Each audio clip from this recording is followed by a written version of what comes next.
So in secondary English 2023 session, so we are going to start the first poem here. As you know that the books are going to be changed this year. As last year the first English was changed, so today in this year second English will be changed as well. So second English के अंदर हमारे पास फिर यही कि एक single book हमारे पास होगी जिसके अंदर जो है वो पोम्स होंगे, चैप्टर्स होंगे, उसके अलावा नॉवल का एक सेक्शन होगा। तो वो उसके अंदर डिफरेंट जो है वो टॉपिक्स हमारे पास हैं। कुछ जो है दो पोम्स जो है हमारे पास ओल्ड बुक्स हैं, दो चैप्टर्स हमारे पास ओल्ड बुक्स हैं, लेकिन बाकी सारी चीज़ें जो उसके अंदर हैं, जो कंटेंट शेयर हुआ है वो पूरा न्यू है। तो इस हवाले से जो पोम सेक्शन है, तो पोम्स में ये होता है कि वो तो ज़ाहिर सी बात है छोटे छोटे होते हैं, तो वो बस उसका अगर हमें टाइटल भी पता लग जाए तो हम इंटरनेट के थ्रू उसको सर्च करके पढ़ सकते हैं, उसके लिए हमें बुक की नीड नहीं होती है। ठीक है, तो आज हम फर्स्ट पोम स्टार्ट करने वाले हैं, पोएट्री सेक्शन से हम शुरू करेंगे। तो वो पोम का नाम हमारे पास है this is the age of infancy. ठीक है, the age of infancy, age से मुराद यहाँ पर हमारे पास होते हैं दौर या ज़माना या उम्र। इन्फेंसी एक नाउन है, ये वर्ड हमारे पास, इसका एडजेक्टिव होता है इन्फेंट। इन्फेंट के मतलब होते हैं लाइक अ नेसेंट बेबी, एक छोटा बच्चा। ठीक है, तो एक बहुत छोटा बच्चा जो है वो इन्फेंट कहलाता है, जो ज़बान से बोल नहीं सकता, तो ऐसा बच्चा इन्फेंट कहलाता है। और उसका बचपना नाउन अगर हम कहते हैं वो इन्फेंसी है। ठीक है, छोटे बच्चे का बचपना उसको इन्फेंसी कहा जाता है। अगर हम गाड़ी उर्दू की बात करें तो उसको तिफिल कहा जाता है, छोटे बच्चे को तिफिल कहते हैं, तिफिल छोटा बच्चा होता है। ठीक है, तो जैसे एक शेर आपने सब सुना होगा, वो तिफिल क्या गिरे जो घुटनों के बल चले, है ना, कि जो छोटा बच्चा जो होता है ना, जो घुटनों के बल चलता है उसको तिफिल कहा जाता है, जो पाँव पे खड़ा नहीं हो सकता। कि वो गिरते हैं शह सवारी मैदान जंग में, वो तिफिल क्या गिरे जो घुटनों के बल चले। तिफिल के मतलब होता है बच्चा, या वही दैट इज़ इंग्लिश में बोलते हैं इन्फेंट बेबी या इन्फेंट। तो उसका जो बचपना है वो इन्फेंसी है। तो द एज ऑफ इन्फेंसी मतलब बचपन का दौर, छोटे बच्चे के बचपने का दौर, द एज ऑफ चाइल्डहुड। अच्छा, उर्दू में कहें तो अहद तिफली कहा जा सकता है। अहद तिफली, अहद मतलब दौर और तिफल या तिफली मतलब infancy. So this poem is actually written by Allama Iqbal. इस नज़म को लिखा अल्लामा इकबाल ने। ठीक है, अल्लामा इकबाल के बारे में हर कोई जानता है कि he is the poet of the east. ये पोइट ऑफ द ईस्ट हैं, शायर मशरिक़ इनको हम कहते हैं, और the national poet of Pakistan भी कहा जाता है। और अक्सर आपने इनकी शायरी सुनी है, हमेशा ही सुनी है। ठीक है, एक दो नहीं बल्कि बहुत सारी सुनी होगी। सो उन्होंने काफ़ी सारी पोम्स लिखी, काफ़ी सारे पोम्स की कलेक्शन है इनकी। जो फर्स्ट कलेक्शन है इनकी पोम्स की, उनको बांगे दरा कहते हैं, जो सबसे उन्होंने जवानी की उम्र में अपने लिखी। तो बांगे दरा के अंदर उन्होंने तकरीबन ये 24-25 साल की उम्र में उन्होंने इसको लिखना शुरू किया था। तो ये जो नज़म थी उसी दौर की है, दैट इज़ बांगे दरा की है। एक नज़म है अहद तिफली। अच्छा, ये नज़म उन्होंने जो लिखी है वो उर्दू ज़बान में लिखी है। तो अल्लामा इकबाल ने इस नज़म को उर्दू ज़बान में लिखा है। हम इसकी ट्रांसलेटेड वर्जन पढ़ रहे हैं जो अल्लामा इकबाल ने ट्रांसलेट नहीं किया है, तो किसी ने भी ट्रांसलेट किया, we don't know about it. ठीक है, तो ये जो तो अल्लामा इकबाल आप जानते हैं, अल्लामा इकबाल की इंग्लिश बहुत अच्छी थी। तो मतलब he was well versed in English, in German, in Urdu, in Persian, in Arabic, ये सारी ज़बानें उनको आती थी। उनकी नज़में आपको इन तमाम ज़बानों में मिलेंगी, फ़ारसी में भी, उर्दू में भी। लेकिन शायरी उन्होंने कभी इंग्लिश में नहीं की है। इंग्लिश में उन्होंने लेक्चर्स तो डिलीवर किए हैं, इंग्लिश में उन्होंने किताबें भी लिखी हैं प्रोज़ की, लेकिन इंग्लिश में उन्होंने जो है वो कोई शायरी नहीं की कभी। ठीक है, शायरी उनकी या तो उर्दू में मिलेगी या तो फ़ारसी में मिलेगी। बांगे दरा है तो वो उर्दू में शायरी मिलेगी आपको। इस तरह जो है प्याम मशरिक़ है तो वो आपको फ़ारसी में मिलेगी। तो फ़ारसी और अरबी, फ़ारसी और उर्दू में तो उनकी शायरी मिलती है, लेकिन हमें जो है वो इंग्लिश लैंग्वेज में नहीं मिलती। तो ये जो इंग्लिश में शायरी जो लिखी गई है ये असल में अल्लामा इकबाल की शायरी की ट्रांसलेशन है जो उन्होंने उर्दू में कही थी। ठीक है, तभी मैंने यहाँ पर जो है वो मल्टीलिंगुअल या बाईलिंगुअल होकर मैंने यहाँ पर बोर्ड में इस पोम को लिखा है, जिसमें उर्दू में उनके असल अल्फाज में जो अल्लामा इकबाल ने कहे, और फिर ट्रांसलेट जब उसको किया कि इंग्लिश में, तो वो किस तरह चेंज हो गया, तो उसको देख रहे हैं। ठीक है, लेकिन जाहिर सी बात है जिस नज़म में शायर लिखा जाता है उसी नज़म में उसको पढ़ने में मज़ा भी आता है। सिंपल सी बात है, ट्रांसलेट करने के बाद उसमें वो चीज़, वो जान बाकी नहीं रहती उस नज़म के अंदर, भले वो किसी भी इसमें ट्रांसलेट आप कर दें। ठीक है, तो इसलिए मैंने उसको लिख दिया ताकि जो है वो हम उसको एज आ उर्दू भी हम उसको रीड करें। अहद तिफली, age of innocence, age of infancy, ये जो नज़म है इसका सेंट्रल आइडिया क्या है? इसका सेंट्रल आइडिया, इसका मरकज़ी ख़्याल है कि every child is an inborn scientist due to the power of curiosity. हर बच्चा, हर इन्फेंट जो होता है, हर बच्चा जो होता है, छोटा बच्चा, चाइल्ड भी कह सकते हैं, इन्फेंट कह सकते हैं, कोई ऐसा मसला नहीं, एक ही बात है। इन्फेंट मतलब तो बहुत ही छोटा बच्चा जो कि पाँव पे खड़ा नहीं हो सकता। तो हर इन्फेंट जो है ना वो कैसा होता है? इनबॉर्न साइंटिस्ट होता है, वो एक साइंसदान होता है, पैदाइशी साइंसदान होता है। हर एक बच्चा साइंटिस्ट है जो पैदा हुआ, वो भले पाकिस्तान में हुआ या अफ्रीका के किसी जंगल में हुआ या सहरा के किसी रेगिस्तान में हुआ। बच्चा जहाँ पे भी पैदा होता है वो एक साइंसदान होता है। क्यों साइंसदान होता है? Due to the power of curiosity. अपने पावर ऑफ क्यूरियोसिटी की वजह से, क्यूरियोसिटी से मुराद होती है जिस क्यूरियोसिटी इज़ एक्चुअली इट के मतलब होता है तजस्सुस या जासूसी, क्यूरियोसिटी। तो क्यूरियोसिटी एक ऐसा फंडामेंटल इमोशन है जो एक साइंसदान को साइंसदान बनाता है। क्यूरियोसिटी का मतलब होता है किसी चीज़ को जानने के लिए बेकरार रहना, किसी चीज़ के बारे में जानने के लिए बेकरार रहना, उसके लिए तड़पना, उसको जान लेना, उसके बारे में लोगों से पूछना और ख़ुद सोचना, मुशाहिदा करना किसी चीज़ का गहराई के साथ, और किसी चीज़ को घंटों देखते रहना ताकि उसके बारे में आप कोई इन्फॉर्मेशन कलेक्ट कर सकें। और यही वो एक चीज़ है जो एक साइंटिस्ट या साइंसदान करता है, और यही चीज़ एक बच्चा भी करता है, छोटा बच्चा, कि वो हर एक चीज़ को ऑब्ज़र्व करता है। ये उसके नेचुरल टैलेंट होता है, ये अल्लाह ताला ने उसके अंदर डाल कर भेजा है।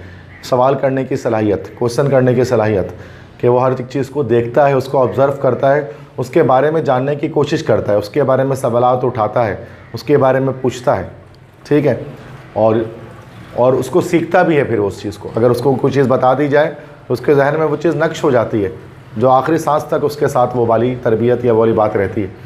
बड़े होने के बाद ये चीज़ नहीं रहती है इंसान के अंदर, ये चीज़ ख़त्म हो जाती है। तो एक छोटे बच्चे के अंदर ये पावर होती है, एक साइंटिस्ट का दिमाग होता है उसके पास। जब इंसान बड़ा होता है तो उसकी ऑब्जर्वेशन स्किल्स डाउन हो चुकी होती हैं, वो चीज़ों का मुशाहिदा नहीं करता उस तरह से जैसे एक छोटा बच्चा करता है, ना ही वो सवाल उठाते चीज़ों के पीछे, चूँकि उसको इंटरेस्ट ख़त्म हो चुका होता है चीज़ों में, सिंपल सी बात है। तो वो एक चीज़ बताई जा रही है इसके अंदर के लाइक एक बच्चे का दौर जो होता है, मासूमियत का दौर, वो कैसा दौर होता है और वो क्या उस बचपन में एक बच्चा क्या फ़ील करता है। तो अल्लामा इकबाल ने जब इस नज़म को लिखा तो उनकी उम्र 25-26 साल थी उस वक्त, एक तरह से जवान ही थे। बाकी उन्होंने उसके बाद अपनी उधेड़ उम्र में जाने के बाद मिडिल एजेस में बहुत सारी शायरी की। तो ये लेकिन उनके शुरू की शायरी में से एक है बांगे दरा के मजमूए के अंदर। फिर ज़रब कलीम आया, ज़बूर अजम आया और मगान हिजाज़ आया, वो सब उसके बाद की बात है। लेकिन जो है वो ये सब बांगे दरा की जो शायरी थी वो बिल्कुल स्टार्ट की थी। तो पहले मैं इसको उर्दू में इसको रीड आउट कर लेता हूँ, फिर मैं उसको इंग्लिश ट्रांसलेशन करता हूँ, फिर इसको रीड आउट करते हैं, फिर हम इसके एक्सप्लेनेशन की तरफ देखते हैं। तो उर्दू में लिखा पहले उसको मैं रीड आउट करता हूँ। जस्ट देखो, 1 शेर, 2 शेर, 3 शेर, 4, 5 और 6, देयर आर ओनली 6 कपलेट्स, सिर्फ 6 अशार इस पूरे नज़म के अंदर। काफ़ी छोटी नज़म है, 6 अशार मतलब 12 लाइन से, just not more than that.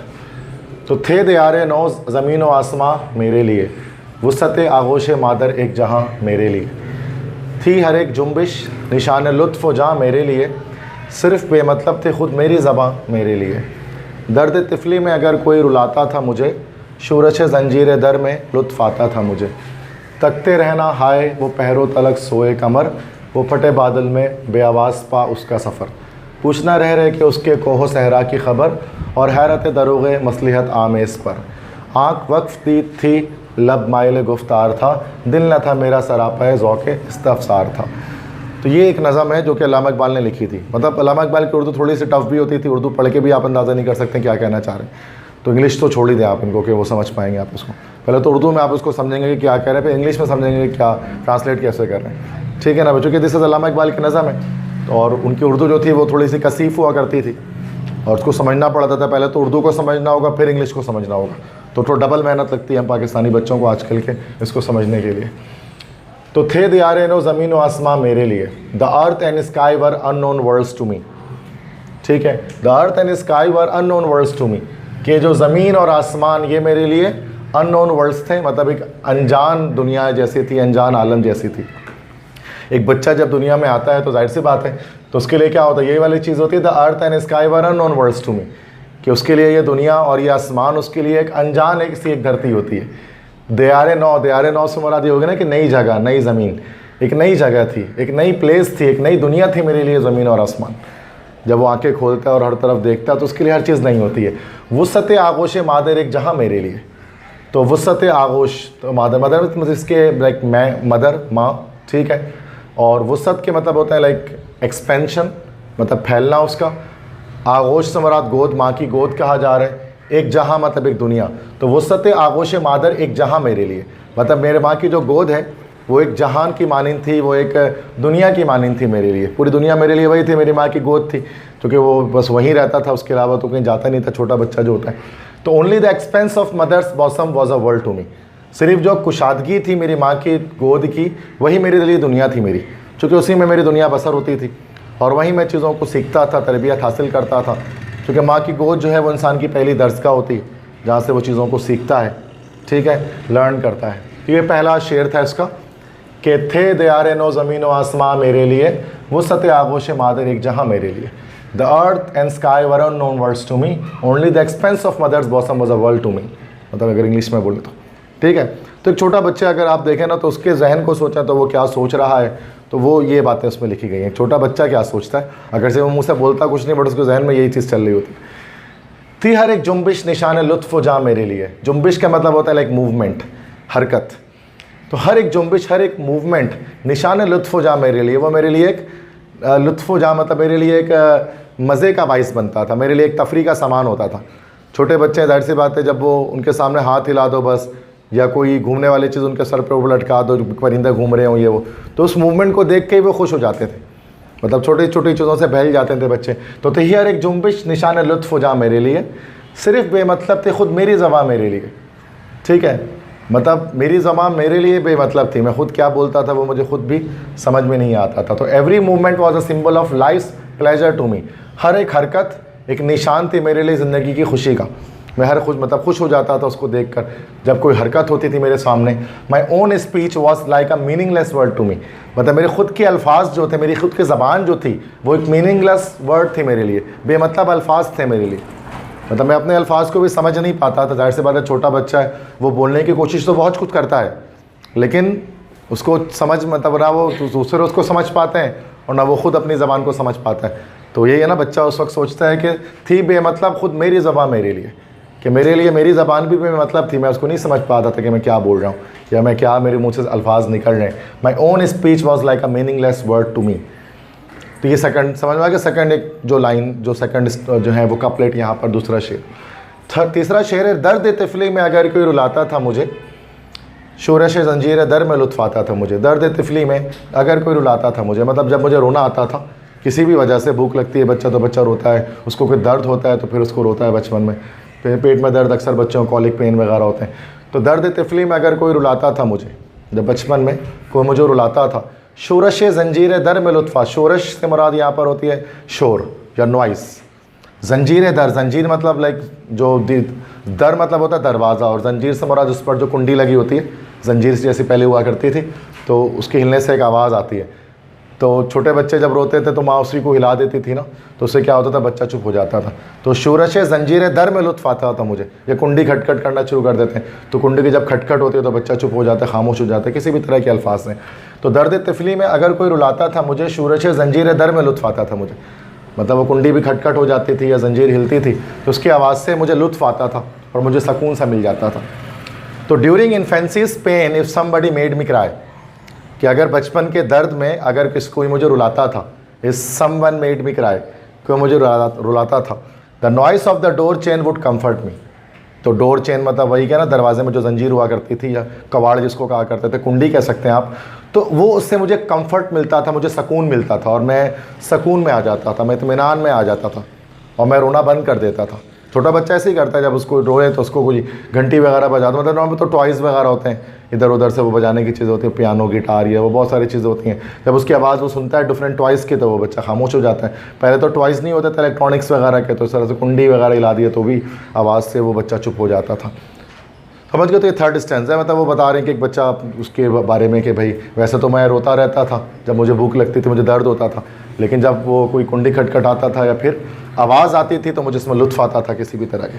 समझ गए यहाँ तक थर्ड में क्या बात कर रहे हैं। तो कोई मुश्किल शायरी नहीं होती है, इकबाल बड़ी आसान से शायरी करते हैं।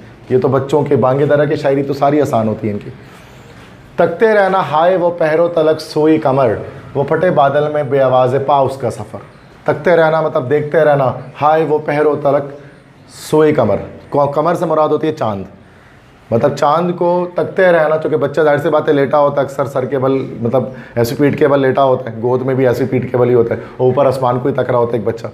और अगर मतलब कमरे में अगर है तो चलो वो तो छत नज़र आ रही है, लेकिन अगर आंगन में है, सहन में, पहले तो घर खुले हुआ करते थे अल्लामा इकबाल के दौर में, तो खुले घरों में तो बच्चे आंगन में ही होते थे। आंगन में जब ऊपर दिखता है बच्चा तो जाहिर सी बात है उसको चांद दिखाई देगा, अगर शाम का टाइम है, रात का टाइम है।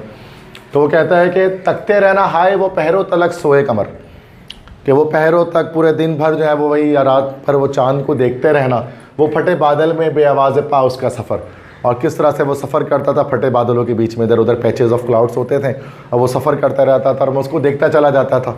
चूँकि एक छोटा बच्चा सबसे पहले चाँद को इमेजिन करता है, उसको देखता है, उसको देखकर खुश होता है और उसको देखकर सोचता है। तो oh how I stared at the moon for long hours, English में अगर बोलें तो ओह किस तरह से आई स्टेयर्ड क्या मतलब होता है घूरना, तकना, देर तक तकना। किस तरह से मैं स्टेयर करता था, मैं तकता था, मैं घूरता था चाँद को फॉर लॉन्ग आवर्स, लंबे अरसों तक, लंबे घंटों तक, पहरों तलक मतलब पहर का मतलब होता है ना घंटों को कहते हैं पहर, लंबे वक्तों तक, घंटों तक। तो घंटों में जो है वो चाँद को ताका करता था, उसको देखा करता था। Staring at its silent journey among broken clouds, और मैं उसको तकता रहता था, देखता रहता था कि किस तरह से वो खामोशी से अपना सफ़र जारी रखता था टूटे हुए बादलों या फटे हुए बादलों के बीच में। बादल गुजरते रहते थे, चाँद भी जो है वो आसमान में सफ़र करता रहता था। पूछना रह के उसके कोहो सहरा की खबर और हैरत दरोगे मसलहत आमेज़ पर।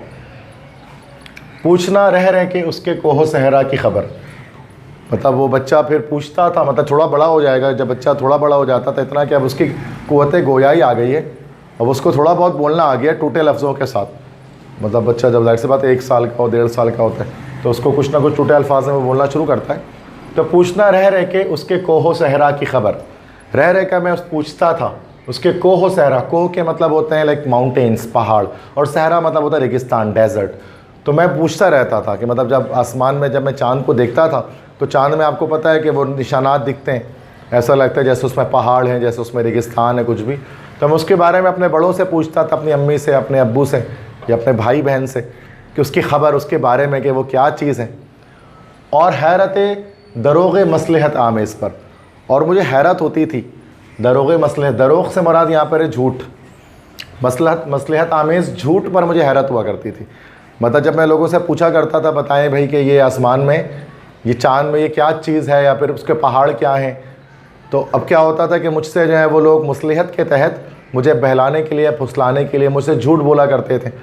मतलब छोटे बच्चों को ज़ाहिर से पता है फुसलाया जाता है ना, उनसे कहते हैं कि भाई चाँद पर परियां रहती हैं, कहते हैं ना वो दादी अम्मा कहती हैं चाँद पे परियां रहती हैं, तो उस तरह से उसको झूठ बोला जाता है, चाँद पे परियां तो नहीं रहती। या फिर को कहता है कि बूढ़ी औरत है वो चाँद के ऊपर चरखा काट रही है, या चरखा वो काट रही है। तो इस तरह से हमें भी बच्चे मन में यही बोला जाता था कि चाँद में ये है, चाँद पे ऐसा है। तो ये उसको कहा जाता है दरोगे मसलहत आमेज़, कि मसलहत आमेज़ एक झूठ बोला जाता था मुझसे, ताकि मुझे बहला दिया जाए, फुसला दिया जाए, ताकि मैं ज़्यादा सवालात ना कर सकूँ, मैं क्वेश्चनिंग ना कर सकूँ ज़्यादा। तो ये चीज़ मैंने देखी कि पूछना रह के उसके कोहो सहरा की खबर और हैरत दरोगे मसलहत आमेज़ पर।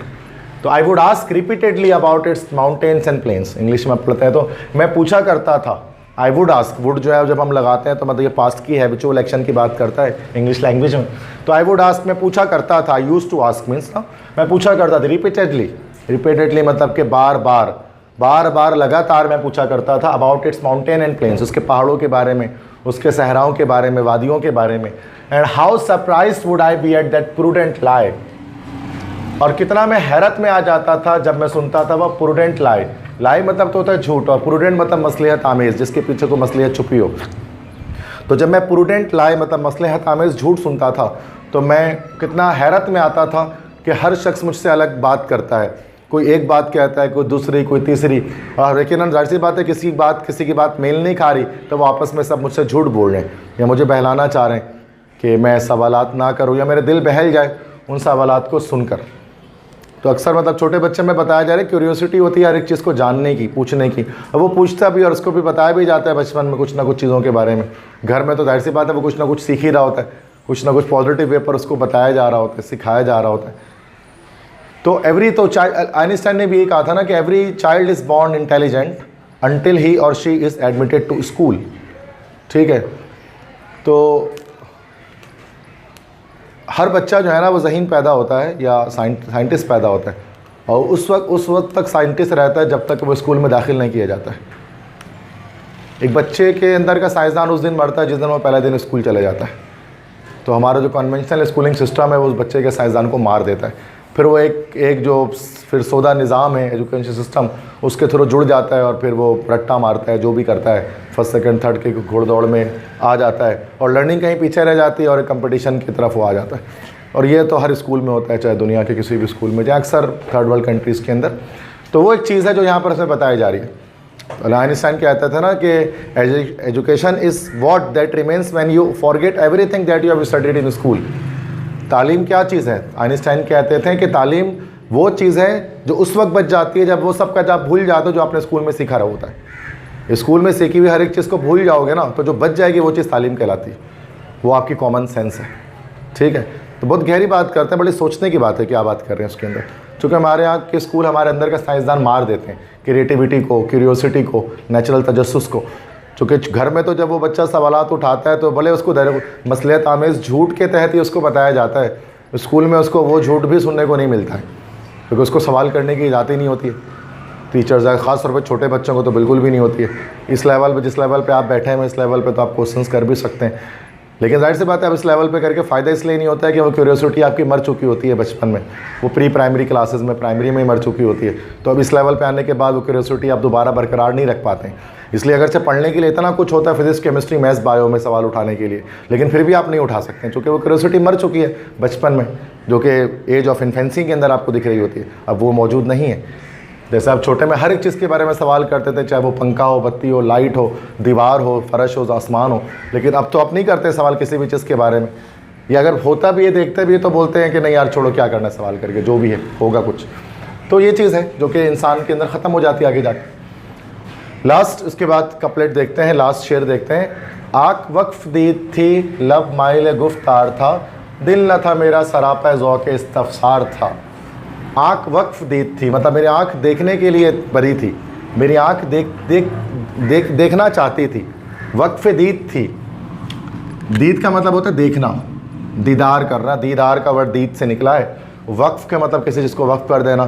तो आँख वक्फ दीद थी मतलब मेरी आँख देखना चाहती थी, देखना चाहती थी मेरी आँखें। लब माइल गुफ्तार था और मेरे होंठ बोलना चाहते थे या पूछना चाहते थे सवालात। दिल न था मेरा सरापा ज़ौक़ इस्तफ़सार था, मेरा दिल ना था, बल्कि क्या था, दिल के बजाय मेरा सरापा ज़ौक़ इस्तफ़सार था। मतलब एक ऐसी सरापा था मेरा जिसके अंदर क्यूरियोसिटी या तजस्सुस भरी थी। मेरे जहन, मेरे दिल में सवालात भरे थे, सिर्फ दिल नहीं था बल्कि सवालात का एक पटारा था। इस्तफ़सार मतलब क्वेश्चंस को हम कह सकते हैं, सवालात को कह सकते हैं, क्यूरीज जो आपकी होती है उसको हम कह सकते हैं। तो आँख वक्फ दीद थी, लब माइल गुफ्तार था, दिल न था मेरा सरापा ज़ौक़ इस्तफ़सार था। My eye was devoted to seeing, मेरी आँखें वक्फ थी देखने के लिए कुछ ना कुछ। My lip was prone to speak, और मेरे लब बोलना चाहते थे, बोलने की ख्वाहिश रखते थे, बोलने की तरफ गामजम थे और मैं बोलना चाहता था। My heart was no less than inquisitiveness personified. अब ये वर्ड आ रहा है यहाँ पर, इनक्विजिटिवनेस पर्सोनिफाइड। मेरा दिल कम नहीं था इस चीज़ से। इनक्विजिटिवनेस से मुराद होता है सवाल करने की सलाहियत, पर्सोनिफाइड मतलब एक इंसान की। तो मेरे दिल में सिर्फ सवाल करने की चाहत भरी हुई थी। दिल ना था मेरा ज़रापा ज़ौक़ इस्तफ़सार था, मेरा ज़ौक़ ये था कि मैं सवालात उठाता था, मैं क्वेश्चंस करता था। ठीक है, मेरा सवाल ये था कि मैं सवालात उठाता था, मैं क्वेश्चंस करता था, और ये मेरे पास हमारा इनक्विजिटिवनेस पर्सोनिफाइड इसको यहाँ पर कहा जा रहा है। तो यहाँ पर सिंपल ये है ना कि एक बताया जा रहा है कि जो छोटा बच्चा है उसकी फीलिंग्स, उसके जज्बात, उसके एहसासात, उसके इमोशंस कि वो क्या होते हैं, कि वो क्या सोच रहा होता है जब वो दुनिया में आता है, और वो किस तरह से जो है वो उसके अंदर क्यूरियोसिटी, तजस्सुस और पूछने का, क्वेश्चंस करने का, इनक्विजिटिवनेस जिसको वो कह रहे हैं ना, वो चीज़ भरी होती है एक छोटे बच्चे के अंदर, और जिसको एक्नॉलेज करना चाहिए और छोटे बच्चों को उस तरह से सिखाना चाहिए, उस तरह से बताना चाहिए। सिंपल सी बात है। और बाकी यही चीज़ ना कि अक्सर स्कूलों में होता है कि इस चीज़ को ख़त्म कर दिया जाता है बच्चों के अंदर, तो ये चीज़ नहीं होनी चाहिए। खुद कोशिश करनी चाहिए। और जैसे यहाँ पर बताया जा रहा है कि जैसे कि माँ का जो गोद है वो पहले दर्जगाह है, तो माँ की सबसे बड़ी जो जिम्मेदारी है वो बच्चों की तरबियत है। ठीक है, तो उनको सिखाना है। एक बच्चा जितना ज़्यादा घर में सीख सकता है वो स्कूल में नहीं सीख सकता। That's the main thing, that's the real main thing ना, कि जो बच्चा घर में सीख सकता है वो स्कूल में नहीं सीखता। जो असबाक को सीख सकता है, जो अखलाक, जो तरबियत जो आप उसकी कर सकते हो, वो नहीं सीख सकता बाकी स्कूलों में, कहीं पर भी नहीं सीख सकता। तो ये चीज़, ये मेरे अपने भी थॉट्स होते हैं। मैं भी ये कहता हूँ कि एक बच्चे की जो छोटा बचपन है ना, वो एक पावर है। तो infancy is the tender fountain in which power with beauty flow. कि जो एक इंसान का बचपना होता है ना, वो एक खूबसूरत फव्वारे की तरह होता है जिसमें से ताकत बहती है। वो एक ताकत है उसके पास, पिकिंग पावर जिसको हम कहते हैं। जिससे क्या करता है, वो चीज़ों को पिक करता है, सलाहियत है उसके अंदर। उसको पॉजिटिव वे पर इस्तेमाल करके उस बच्चे को आप दुनिया का सबसे, कह लो कि सबसे बड़ा साइंसदान बना सकते हैं, दुनिया का सबसे बड़ा एंटरप्रेन्योर बना सकते हैं, सब कुछ बना सकते हैं अगर उसको सही तरह से गाइड किया जाए बचपन में। इंटर में आने के बाद नहीं, छोटे में, जब उसकी उम्र 3-4 साल हो, 4 साल हो। लेकिन हमारे मसला ये होता है कि जब बच्चा सबसे छोटा होता है तो सबसे बुरे टीचर उसको उस वक्त नसीब मिलते हैं। जाहिर सी बात है, जब बच्चा छोटा है, जब वो प्री प्राइमरी का है, जब वो प्री प्राइमरी, नर्सरी, मॉन्टेसरी में है, तो मैट्रिकुलेटेड टीचर्स उसको पढ़ा रहे होते हैं जिनके खुद भी माइंड सेट नहीं होता है कि what is the world and what we are going to do in this world. जो खुद उस वक्त थोड़ा सा इस लेवल में होता है कि अभी यूनिवर्सिटी में एडमिशन लेना है, जाकर कुछ बनना है, तो थोड़ा सा पढ़ा लेते हैं, पैसे वैसे जमा कर लेंगे। ऐसे बच्चे नसीब में आ जाते हैं टीचर्स। अब वो जाहिर सी बात है, बच्चा क्या सीखेगा, वो कुछ भी नहीं सीखता। जब वो बड़ा होता तो फिर वो एक यूज़फुल शख्स नहीं बनता सोसाइटी का। मतलब एक तरह से वो एक भेड़ चाल जैसे चल रही होती है, उसी तरह से चल रहा होता है। इसलिए होना ये चाहिए कि एक बच्चा खुद से ही अगर वो लर्निंग करे तो अगर घर पे करवाया जाए तो ज़्यादा बेहतर है। अगर मेरी खुद की बेटी है, देयर इज़ माई डॉटर, तो मैंने तो नहीं डाला उसको स्कूल कहीं पे भी। हम उसको होम स्कूलिंग करवाते हैं, घर पे ही पढ़ाते हैं सारी चीज़ें। मेरा खुद का स्कूल है, मैं नहीं डालता, ठीक है, मेरी मर्ज़ी, तो मैं उसको घर पे पढ़ाता हूँ। मुझे पता है ज़्यादा बेहतर यही है, क्योंकि अगर मैं खुद अगर लेकर उसको आधा घंटा भी बैठ जाऊँ ना, तो स्कूल के 5 घंटे से बहुत बेहतर होगा वो मेरे लिए, ठीक है, सिंपल सी बात है। तो टाइम वेस्ट करने से बेहतर होगा। हमारे तो अक्सर ये होता है कि बच्चे घर में तंग करते तो स्कूल भेज दो, तो सुकून हो जाएगा, कम से कम घर के काम वाम कर लेंगे, झाड़ू पोछा मार देंगे, बर्तन मांज देंगे। अम्मी लोग ज़्यादातर ये सोचती हैं बच्चा स्कूल जाएगा तो काम हो जाएगा, सुकून से स्कूल वाले थोड़ा पाल लेंगे। बट ये इसलिए स्कूल नहीं होना चाहिए, ठीक है, ना इस मकसद के लिए स्कूल भेजना चाहिए। स्कूल होता है learning place, to learn something, बच्चे के अंदर का पोटेंशियल निकाल कर बाहर देना। जैसे कि फ़िनलैंड के बारे में कहा जाता है कि फ़िनलैंड का जो एजुकेशन सिस्टम है वो सबसे ज़्यादा स्ट्रॉन्ग है। Finland is actually Scandinavian nation in Europe, northern Europe में। तो वो उसका एजुकेशन सिस्टम बहुत ज़्यादा फेमस है, ख़ासतौर पे प्राइमरी स्कूलिंग के अंदर। क्योंकि हमारा जो बच्चा प्री प्राइमरी स्कूल्स में होता है, शुरू के 2 ईयर्स, उसमें वो जो टीचर्स होते हैं तो वो बच्चों के अंदर के पोटेंशियल को देख रहे होते हैं। 2 साल तक जो है ना बच्चों को पढ़ाया नहीं जाता है, बस टीचर्स 2 साल बच्चों के साथ रहते हैं। और वो टीचर्स जो है ना वो क्या करते हैं, बच्चों को वो देख रहे होते हैं कि बच्चे के अंदर क्या पोटेंशियल है, उसके अंदर क्या स्किल्स हैं, वो बड़े होकर क्या बनना चाहता है। वो म्यूजिशियन बनना चाहता है, फोटोग्राफर बनना चाहता है, उसमें एक्टिंग स्किल्स है, सिंगिंग स्किल्स हैं, उसमें अंदर साइंसदान वाले स्किल्स हैं, डॉक्टर वाले स्किल हैं, इंजीनियर वाले स्किल हैं, कंप्यूटर साइंसेस के अंदर उसका इंटरेस्ट है, टेक्निकल साइड पर उसका इंटरेस्ट है, क्या उसका इंटरेस्ट है, या क्रिकेटिंग की तरफ या फुटबॉल की तरफ, किस चीज़ की तरफ उसका इंटरेस्ट है। एक जो टीचर होता है उसकी जिम्मेदारी 2 साल यही होती है। 2 साल में फिर वो पूरा रिपोर्ट तैयार करके बच्चों का देता है कि उसको भाई वो प्रिंसिपल को सबमिट करा देते हैं टीचर। फिर जो उस रिपोर्ट की बुनियाद पर जो है वो उस बच्चे की ट्रेनिंग होती है सेकेंडरी क्लासेस में, उसके बाद आगे क्लासेस के अंदर, ताकि वो बच्चा वही पढ़े जो उसका मेंटल ओरिएंटेशन है। तो यही एक तरीका होता है उसको सिखाने का चीज़ों को, लाइक एक तो, और यही काम होता है प्री प्राइमरी के अंदर। ये नहीं कि बच्चों को मतलब बैग पहना दिया और फिर वही कॉपी लेके सब आबा काटा पढ़े जा रहे, तो this is not like that. छोटे बच्चे के अंदर पोटेंशियल को समझना सबसे बड़ी बात है, जो हमारे पाकिस्तान में शाज़ो नादिर स्कूलों के अंदर ये चीज़ें होती हैं। तो इस वजह से तो एक ये चीज़ है कि अल्लामा इकबाल ने नज़म लिखी इस चीज़ को अदराक करवाने के लिए। एक बच्चे के अंदर इनबॉर्न साइंटिस्ट मौजूद होता है, उसको एक्नॉलेज करना चाहिए और उसको एम्पावर करना चाहिए, ताकि वो बच्चा बड़ा होकर दुनिया में कुछ बड़ा काम करके जाए। समझ में आ गई बात?